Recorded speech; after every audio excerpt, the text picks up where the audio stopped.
Hello and welcome. Stock watch में आपका स्वागत है। और मार्केट का टेक्सचर, भारतीय बाजार कल की तस्वीर को अगर याद कीजिएगा, फर्स्ट हाफ में ग्लोबल फ्रंट पर ऐसा कुछ नजर नहीं आ रहा था। ऐसा लग रहा था कि बाजार में एक और गिरावट भरा सेशन दिखेगा, लेकिन फर्स्ट हाफ से सेकंड हाफ की तस्वीर बिल्कुल विपरीत नजर आई और बाजार ने क्या बढ़िया तेजी दिखाई, निचले स्तरों से क्या रिकवरी दिखाई। निफ्टी 24,800 के पार क्लोज हुआ।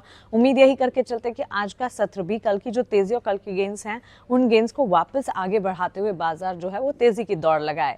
लेकिन on the face of it कई सारे ट्रिगर्स हैं, कई सारे फैक्टर्स हैं, इवेंट्स हैं। यूएस फेड एफओएमसी की बैठक से ठीक पहले विदेशी बाजार से संकेत कमजोर है, तो अगर वहां से कोई इंपैक्ट आ जाता है तो फिर भारतीय बाजार के लिए भी कंसर्न साबित हो सकता है। इस पर नजर रखेंगे। इंडिया यूएस डील पर लगातार बातचीत चल रही है, डेवलपमेंट्स आ रहे हैं, डोनाल्ड ट्रंप की तरफ से बयान भी आ रहे हैं। उनका ये कहना है कि 20 से 25% के लेवल पर इंडिया के ऊपर टैरिफ इम्प्लीकेशंस जो है अप्लाई हो सकते हैं। अब भी रिप्रेजेंटेटिव्स की बातचीत हो रही है, हो सकता है कि इस हफ्ते में कुछ ना कुछ डेवलपमेंट नजर आ जाए। लेकिन इन तमाम चीजों के बीच भारतीय बाजार अर्निंग्स के फ्रंट पर जो है स्टॉक वाइज तो मूव्स काफी सारे दिखा रहे हैं। तो इसी कड़ी में आज के सत्र में स्टॉक स्पेसिफिक एक्शन क्या होनी चाहिए, 3 से 4 स्टॉक्स है मेरे रेडार पर। सबसे पहले एलएनटी से शुरुआत करेंगे। सिविल कंस्ट्रक्शन मेजर एलएनटी के नतीजे आने वाले थे और नंबर्स अब आ गए हैं।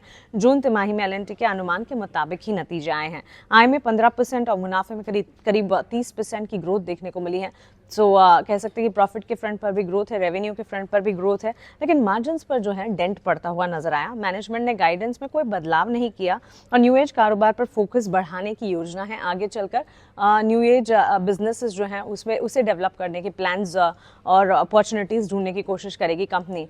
ऑल इन ऑल नतीजों के दम पर रेवेन्यू और प्रॉफिट के फ्रंट पर आंकड़े ठीक रहे हैं, जिस तरह हम एक्सपेक्ट करके चल रहे थे वैसे ही नंबर्स हैं। एलएनटी पर फोकस रखेगा जरूर। इसके अलावा बैंक ऑफ इंडिया के भी नतीजे आते हुए दिखे।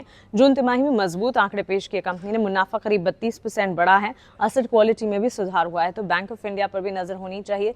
देखिए, आईटी पैक के नंबर्स के बाद बैंक्स एंड फाइनेंशियल्स के नतीजों पर सभी की नजर थी। ओवर द वीकेंड नंबर्स आने शुरू हुए हैं। लार्जर बैंक्स के कुछ चुनिंदा नंबर्स जो हैं कमजोर भी आए हैं, लेकिन बैंक ऑफ इंडिया के पॉजिटिव नंबर पर क्या स्टॉक रिएक्ट करता है, इस पर नजर रखिएगा। एंड पिरामल एंटरप्राइजेस के नतीजों की अगर बात करें, कंसोलिडेटेड एयूएम में 22% का इजाफा सालाना आधार पर हुआ है। इंपेयरमेंट लॉस जो है 227 करोड़ का पोस्ट किया है, जो कि पिछले साल 488 करोड़ था। और नेट इंटरेस्ट इनकम की अगर बात करें, 23% का इजाफा 902 करोड़ की नेट इंटरेस्ट इनकम कंपनी ने पोस्ट किया है और प्रॉफिट के फ्रंट पर करीब 52% का इजाफा देखने को मिला है। पिरामल एंटरप्राइजेस भी on the back of result focus radar पर रहेगा। And one more bonus stock Asian paints पर भी नजर रखेगा।